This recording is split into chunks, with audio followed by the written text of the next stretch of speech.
There is a changing face of wealth in North America, and I am so excited about it because I'm part of that changing face. There is an increasingly influential segment of women in the whole space of wealth management. There is such a change afoot in terms of where money is coming from. Now, I talk a lot about the intergenerational transfer of wealth. Well, there's also a big transfer of wealth when it comes to women.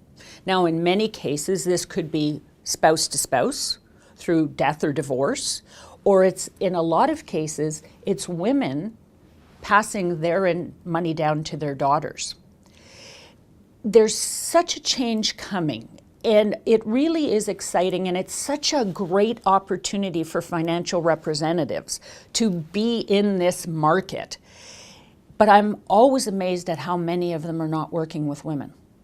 For some reason, they don't think that it's a target market or whatever. They just aren't, or they go, oh, I work with women. And when you really dig down deep, no, they don't. So if you're a financial rep today and you're not working with women, my question to you is why not? And if you are you working with them the right way? Are you developing a relationship that is going to be rock solid as this transfer of wealth comes into their possession so that they want to deal with you? Saw some interesting statistics not too long ago on a report on women and wealth, and one of them was 70% of women will leave their financial advisor within a year of their spouse's death. And why do you think that is? It's because there's no prior relationship. And unfortunately, a lot of women don't trust the advice that they've received from that financial advisor because they've never felt like they've been included in the discussions. The worst thing a financial advisor can do is disregard the woman when he's in talking to a couple. And I've spent my time out on joint field appointments with advisors who have focused all their attention on the man of the house and have neglected the lady that's sitting at the table. And they fail to realize that in a lot of cases, 80 to 90% of the financial decisions that are made in a household are made by the woman.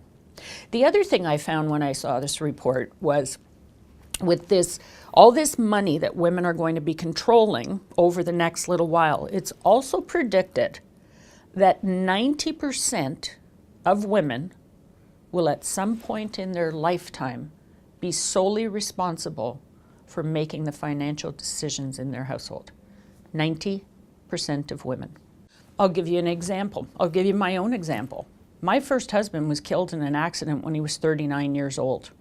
I suddenly became a widow with a 12-and-a-half-year-old daughter and a financial tsunami coming my way.